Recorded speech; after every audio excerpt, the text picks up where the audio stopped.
प्रणाम, नमस्कार। बहुत स्वागत है उस कार्यक्रम में जिसका नाम है हे प्रभु आनंददाता। और अब इस कार्यक्रम में हमने क्रम खोला है आपकी, यानी आप व्यूअर्स की, आपकी तरफ से आने वाले जो विचार और सुझाव हैं उनको भी हम इस बातचीत में प्रमुखता से शामिल करने का प्रयास कर रहे हैं। और इसी कड़ी में हमने हाल ही में रिसेंटली हमने एक जो हमारे व्यूअर हैं, दर्शक हैं, उनकी एक जिज्ञासा को, उनके एक प्रश्न को स्थान दिया। और हमें भी अच्छा लगा कि एक ऐसा ही जिज्ञासा से भरा हुआ विषय हमको मिला भारत की सीमाओं के बाहर से भी, कनाडा से। संभवतः कनाडा से, जितना मैं कोड नंबर देखकर समझ पाया, क्योंकि वो +1 के बाद 312 ऐसा कुछ मुझे जो ध्यान है, इस तरह का नंबर था जो शायद कनाडा का है। और वहाँ से जिन मित्र ने और जिन जिज्ञासु दर्शक ने, व्यूअर ने ये हमको प्रश्न भेजा है, उनका नाम हरजिंदर सिंह है। और बहुत ही स्पिरिचुअल इंक्लिनेशन वाले व्यक्तित्व वो जान पड़े, जिस तरह से मैंने उनका स्टेटस देखा।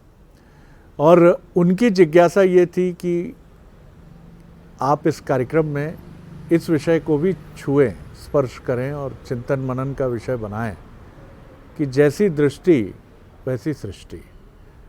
जहाँ तक मुझे याद आता है, हमने पिछले कुछ एपिसोड्स में इससे मिलते जुलते विषय पर या लगभग इसी विषय पर चर्चा की है। लेकिन जब भी हम प्रोफेसर सुरेंद्र बिहारी गोस्वामी जी के साथ बैठते हैं तो कुछ उनका स्पर्श ऐसा अनूठा होता है कि विषय एक अलग ही नवीनता कह लीजिए या नए बिंदुओं को छूने ही लगता है। जैसी दृष्टि वैसी सृष्टि, बात बिल्कुल ठीक है। किसी दिन सुबह उठते हैं तो कहते हैं कि अजीब लग रही है आज की धूप।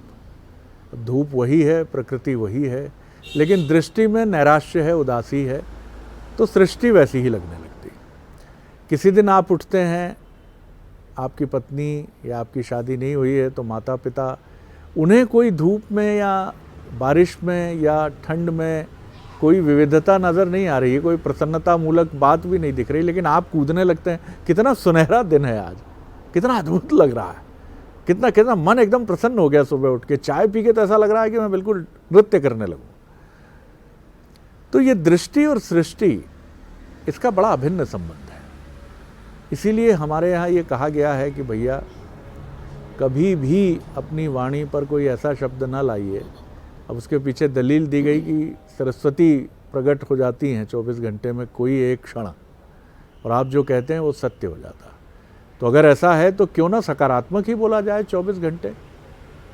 भले ही ये बात काल्पनिक हो या जिस भी संदर्भ में आप और हम इसे देखें, लेकिन अगर 24 घंटे की अवधारणा है तो क्यों ना सकारात्मक ही रहा जाए 24 घंटे। लेकिन ये बड़ा कठिन है। कहना बहुत आसान है सकारात्मक रहना, लेकिन लंबे ट्रैफिक जैम, गाड़ियों की रेलम पेल, ऑफिस का दिन प्रतिदिन बदलता तापमान, घर का निरंतर बदलता परिवेश, और हमारा खुद मन जो किसी पागल घोड़े की तरह दौड़ता रहता है, ये हमें शांति से बैठने नहीं देता। इसीलिए हमारी दृष्टि भी बदलती रहती है और दृष्टि के अनुरूप सृष्टि भी बदलती रहती है। तो कैसे देखें इसको, और कैसे दृष्टि ऐसी हो कि सृष्टि हमेशा बहुत मनोहारी, बहुत सुंदरता से भरी हुई और जीवन भी वैसा ही लगे। जानेंगे मानस मर्मज्ञ, भगवद गीता के अध्येता प्रोफेसर सुरेंद्र बिहारी गोस्वामी जी। प्रणाम करता हूँ गोस्वामी जी। और आज हरजिंदर सिंह जी की सीमा पार, भारत की सीमाओं से पार, ये जिज्ञासा आप तक भी अवतरित हुई है और मुझ तक भी पहुंची है। ये बड़ा सुंदर आपने आज चिंतन किया है। यद्यपि इस पर अपन ने कई चिंतन किए हैं, जैसा आपने बताया है। देखिए, 3 तत्व हैं। केवल दृष्टि बोलने से बात समाप्त नहीं हो जाती जी। दृष्टि है, दृश्य है और दृष्टा है। हाँ, नज़र है, नज़ारे हैं, और नज़रिया है। इन तीनों का जो है आपस में सहसंबंध है। ये 3 सहसंबंध 3 तत्वों से जुड़े हुए हैं जो हमारे जीवन में त्रिताप कहलाते हैं। अच्छा। त्रिताप किनको कहते हैं? आदि दैविक, आदि भौतिक और आध्यात्मिक। ये 3 ताप हमारे जीवन में रहते हैं। आध्यात्मिक ताप जो है आपके जीवन को तप्त बना देता है, तब आप तपस्वी हो जाते हैं। आधिदेविक जो है वो आपको प्रारब्धगत बना देता है। यद विदना लिखते ललाट पट्टम, परमात्मा जो कर रहा है अच्छा बुरा वो उस पर आप छोड़ देते हैं। लेकिन सबसे ज्यादा प्रभावित करता है दृष्टि को आदि भौतिक, जो प्रत्यक्षता दिखाई पड़ रहा है। अब दृष्टि गोलक तो बाहर देखता है ना, वो तो केवल बाहर के संगम को देखता है, देखने मात्र का साधन है ये। चश्मा है शरीर का, जैसे चश्मा लगा लो तो जिस रंग का जिस पावर का चश्मा लगाओगे दुनिया वैसी दिखने लगेगी, वैसी दिखने लगी। अगर आपने हरे रंग का लगाया तो हरा हरा, लाल रंग का लगाया तो लाल लाल, ये तो चश्मा है बाहर में बना हुआ। तो देखने वाला तो भीतर है ना। तो देखने वाले के भाव में होने वाले परिवर्तन से सृष्टि बनती है। जो देखने वाला है उसका जो भाव है, तो देखने वाला भाव कहाँ उत्पन्न होता है? भाव उत्पन्न होता है मन में। मन सबसे पहले भाव को जन्म देता है। मनानुभूति जिसको आप कहते हैं, मन में अनुभूति करते हैं आप। इंद्रियों के माध्यम से मन में अनुभूति करते हैं। मन में अनुभूति करते हैं तो बुद्धि उससे तृप्ति होती है या अतृप्त होती है, और बुद्धि के माध्यम से चित्त चैतन्य में आप समाहित हो जाते हैं। ये है पूरी प्रक्रिया। बहिरंग सृष्टि अब दोनों प्रकार की सृष्टि है, एक बाहर की सृष्टि है, एक भीतर की सृष्टि है। तो बाहर की सृष्टि को ये नेत्र गोलक देखता है, और भीतर की सृष्टि उसमें जिस मनसा में होता है उसे वैसी अनुभूति दिखाई पड़ने लगती है। मन प्रसन्न है तो कही गई कोई भी बातें, बल्कि प्रतिकूलता से कही गई कोई भी बातों में मुस्कुराते रहता है मनुष्य। पत्नी कहती है इनको तो गुस्सा आता ही नहीं है, ये तो हमेशा मुस्कुराते रहते हैं, अच्छा कह दो बुरा कह दो। वो भी कई बार कहता है सुनो भाई, मैं इन बातों को इधर से सुनता हूँ और इधर से निकाल देता हूँ, मैं हृदय में नहीं लेता। देखिए ये निर्मल मन के भाव की, आध्यात्मिक भाव की एक प्रक्रिया है। जैसे ही भाव दूषित होते हैं आपके देखने के नजरिए में अंतर आ जाता है। आपकी दृष्टि जो दिखा रही है उससे आपकी अनुभूति में सुख और दुख की मात्रा का प्रतिशत बढ़ने लगता है। अब आपका मन अच्छा नहीं है और कोई खिलखिलाता हुआ आपके पास से गुजर जाए, आपको बहुत बुरा लगेगा। घर का कोई भी व्यक्ति देर से उठ के अंगड़ाई लेता हुआ आपके पास आकर अपनी फरमाइश करने लगे तो आप चढ़चढ़ाने लगेंगे, क्या बेवकूफ़ हो गई, तो क्या हुआ पिताजी, आप क्या हो गया, क्या हुआ भाई साहब, अचानक आप क्यों चढ़चढ़ाने लगे। आप रात भर की सुषुप्त नींद लेते हैं, बढ़िया मीठी अच्छी तंद्रा आई है नींद, सवेरे फ्रेश आप उठे हैं, आप बहुत अच्छे हैं, आनंदित हैं, मीठे सपने भी आपने देख लिए हैं, घर का वातावरण भी बढ़िया है, संगीत चल रहा है। लेकिन समाचार पत्र पर नज़र पड़ती है और ऐसा समाचार दिख जाता है जिसमें आपकी विरोधी जो हैं, आपकी शत्रुता रखने वाले या आप जिनके प्रति पूर्वग्रह रखते हैं वो जय की ओर अग्रसित हैं, या टेलीफोन की घंटी में आपको कोई ऐसा समाचार मिल जाता है तो आप अचानक परिवर्तित हो जाते हैं। अचानक आप जो है एक फ्रस्ट्रेशन की सीमा पर पहुंच जाते हैं। संसार चलायमान है, आप हैं तब भी संसार है, आप नहीं हैं तब भी संसार है। आपकी आंखें जिनको देखते देखते चली जाएंगी तो वो आपकी आंखें चली जाएंगी, आप तो अनुभूति में विद्वान रहेंगे, आत्म तत्व में, सनातन संस्कृति के हिसाब से। लेकिन आपकी अधिभौतिक जो ताप है, जो भौतिकता की दौड़ की ताप है, जो मन के भूख की ताप है, वो मन में भाव की प्रतिकूलता को उत्पन्न कर रहा है। बुभिक्षता किम न करोति पापम क्षीणार्णा निष्कर्णा भवन्ति। भूखा मनुष्य संसार का कौन सा पाप नहीं करता। सही बात। तो आपकी दृष्टि पर अलग अलग बात की गई है, सुदृष्टि, कुदृष्टि, अनुकूलता के साथ किसी को देखना, प्रतिकूलता के साथ किसी को देखना। दृष्टि का बड़ा महत्व है। आपके जीवन में शुभ और अशुभ के मूल में दृष्टि है, आप ध्यान रखिए।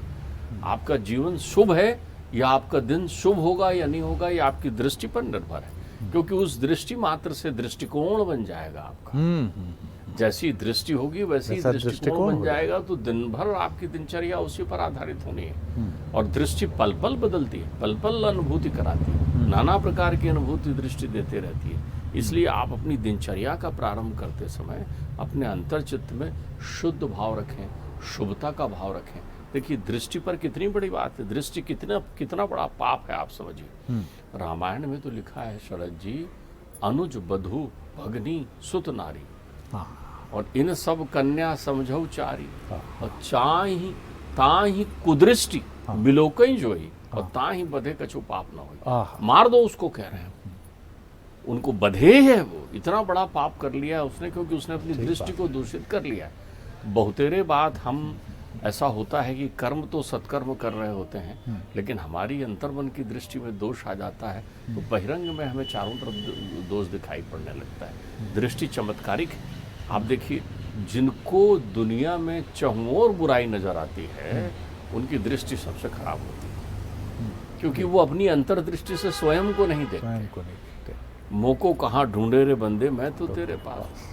तो आपने अंतर्मन में निहारा नहीं ना, अपने आप को देखा नहीं ना कि बुराई से तो आप भरे पड़े हुए हैं, पूरा शरीर, पूरा मन, पूरी विचार, पूरी बुद्धि बुराइयों में है। तो आप सबसे पहले अपना दृष्टिकोण सुनिश्चित करने के लिए अपनी अंतर्दृष्टि को शुद्ध करिए, क्योंकि अगर आपने अंतर्दृष्टि शुद्ध नहीं की, देखिए बहिरंग दुनिया खत्म हो जाती है, एक भीतर की दुनिया। भूख प्यास प्राण का गुण है, जब तक प्राण है भूख प्यास लगता रहेगा। सुख दुख मन का गुण है, सुख दुख की अनुभूति मन करते रहता है, लेकिन आत्मा निर्गुण है, आत्मा का कोई गुण नहीं है। तो बुद्धि जो है वो तुलना करते रहती है हमेशा, अच्छा बुरा, बढ़ना, तृष्णा इत्यादि वासनाएं, बेड़ियां वहीं जकड़ी हुई हैं। तो जितनी वासनाओं की बेड़ियां हैं वो आपकी नजरिए में उतार चढ़ाव लाता है, देखने के तरीके में उतार चढ़ाव लाता है। अच्छा, दूसरे के घर में स्वरूपवान स्त्री को घूरने में तकलीफ नहीं है, लेकिन अगर कोई नजरें आपको अपने घर में घूरती नजर आए तो आपको तकलीफ है। तो इसका मतलब ये हुआ कि आपकी बुद्धि में वासनाएं पूरी प्रबलता के साथ में जकड़ी हुई है, आपकी बुद्धि की वासनाएं। तो दुनिया सृष्टि जो है वो एक आधिभौतिक तत्वों का समूह है। आधिभौतिक तत्व जो है अविनाशी नहीं है, नाशवान है। जो भी भौतिकता आपको दिख रही है वो नाशवान है।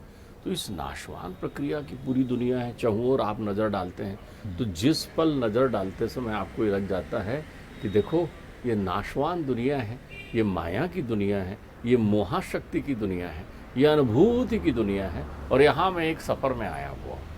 देखिए मैं बताऊँ, एक विचारक हुए, उन विचारक को हम रजनीश के रूप में जानते हैं, मध्य प्रदेश में ही वो आए रजनीश के रूप में, कुछवाड़ा। हाँ, तो वो उनकी विचार, उनकी मैं तो सब तरफ घूमता हूँ। परे अपावन ठौर पर कंचन तजत न को, जहाँ ज्ञान रूपी सोना मिल जाए वहाँ आप जरूर जाइए, फिर स्थान से कोई तात्पर्य नहीं है, परिवेश से कोई तात्पर्य नहीं है, मुझे जहाँ दिखता है।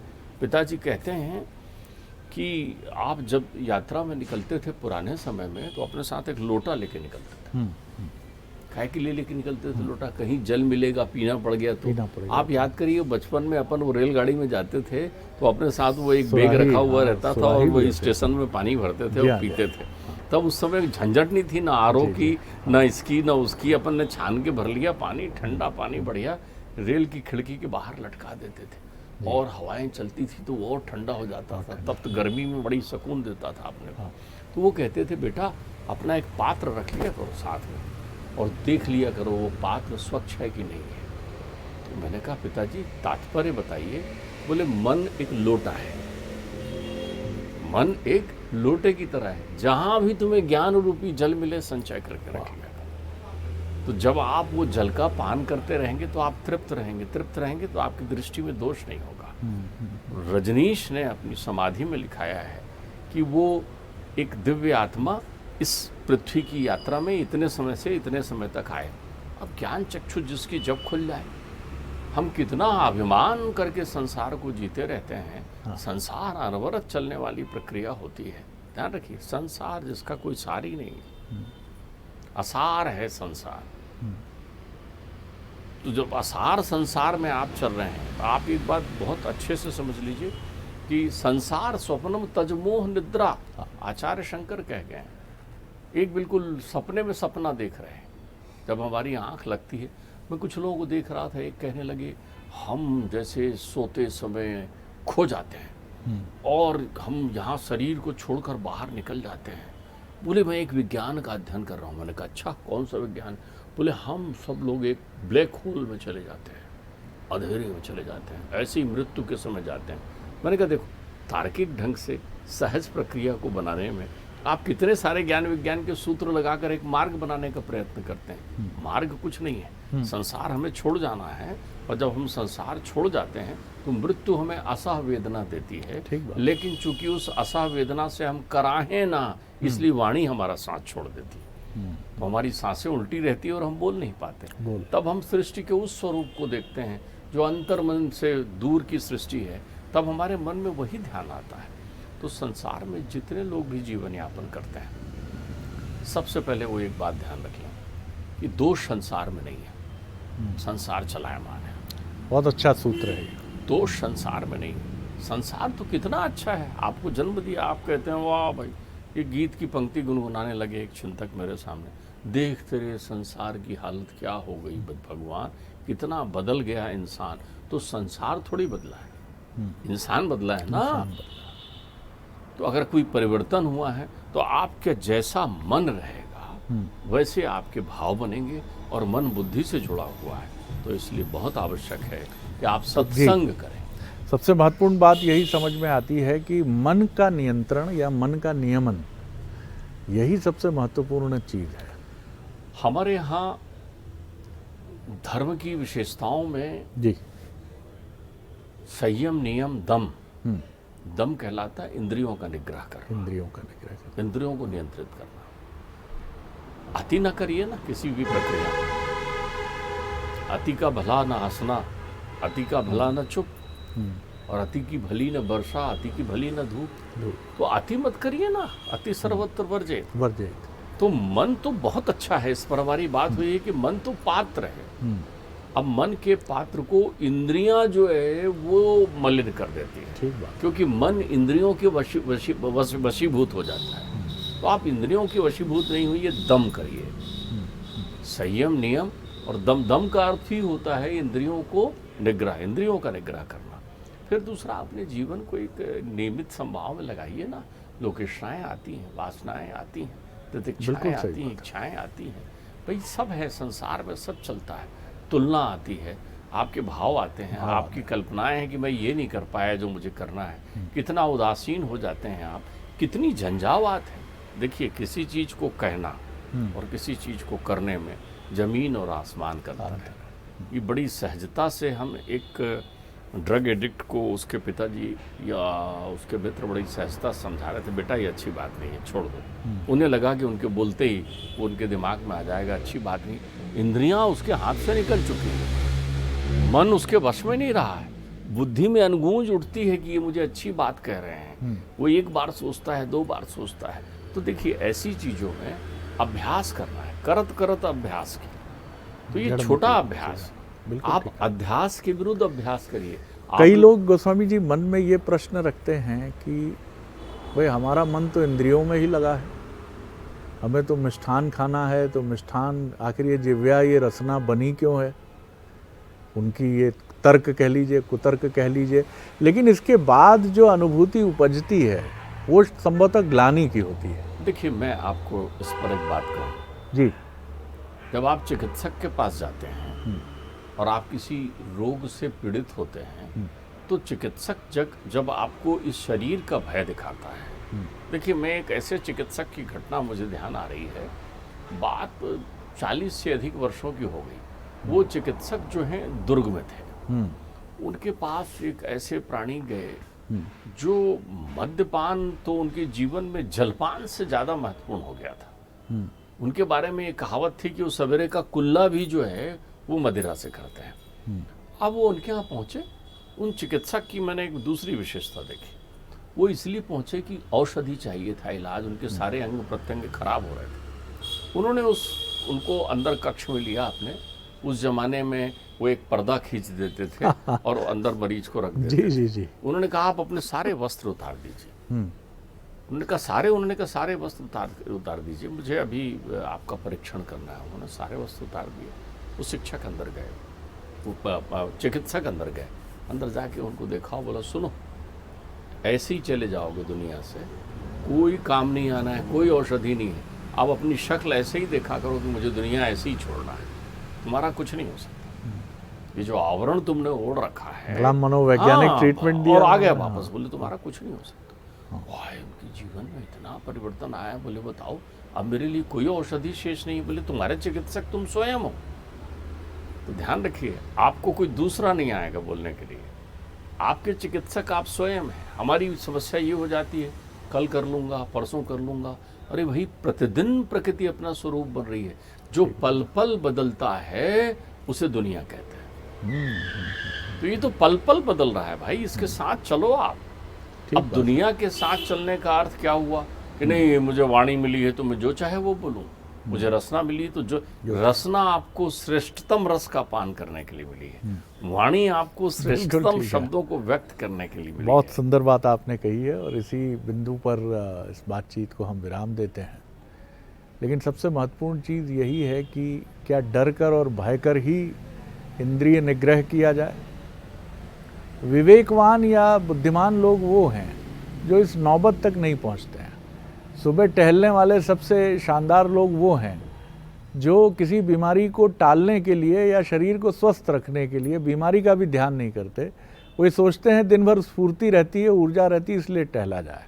और कुछ घूमने वाले लोग ऐसे हैं जिनको चिकित्सक ने डरा कर भेजा है कि अगर आप नहीं चले 7000 कदम तो आपका ना हृदय ठीक से काम करेगा, ना किडनी ठीक से काम करेगी। इसलिए घूमना कंपल्शन है आपके लिए, ज़रूरी है आपके लिए। तो उसमें आनंद बिल्कुल भी नहीं है, उसमें एक भय है। जैसा प्रोफेसर गोस्वामी ने हमें बहुत सुंदर दुर्ग का उदाहरण दिया कि उस व्यक्ति को एक मनोवैज्ञानिक ट्रीटमेंट तो दिया, लेकिन सबसे सौभाग्यशाली वो लोग हैं जो इस तरह के डराने वाले या झिझोड़ने वाले प्रसंग से अपनी चेतना को झंकृत किए बिना मनुष्यता के श्रेष्ठतम गुण को, क्योंकि हम पशु नहीं हैं, हम ये समझ लें कि अगर हमें ठीक दिशा में चलना है तो न ग्लानि होगी, न मन में चिंता होगी, न मन में परेशानी होगी। तो बहुत सुंदर है। तो अपनी दृष्टि को जितना निर्मल रखिए, प्रसन्नता मूलक रखिए और अपने मन पर, अपनी इंद्रियों पर अपना पूरा मास्टर वाला एक एलिमेंट और नियंत्रण रखिए। फिर देखिए जीवन कैसे बदलता है। धन्यवाद हरजिंदर जी, आपने ये विषय सुझाया। आगे हम आपके सुझाए कुछ और विषयों पर भी बात करेंगे। बहुत धन्यवाद करता हूँ प्रोफेसर गोस्वामी, आनंद आ गया इस बातचीत में। अगले एपिसोड में एक और विषय लेकर आपसे मिलेंगे। अनुमति दीजिए, नमस्कार।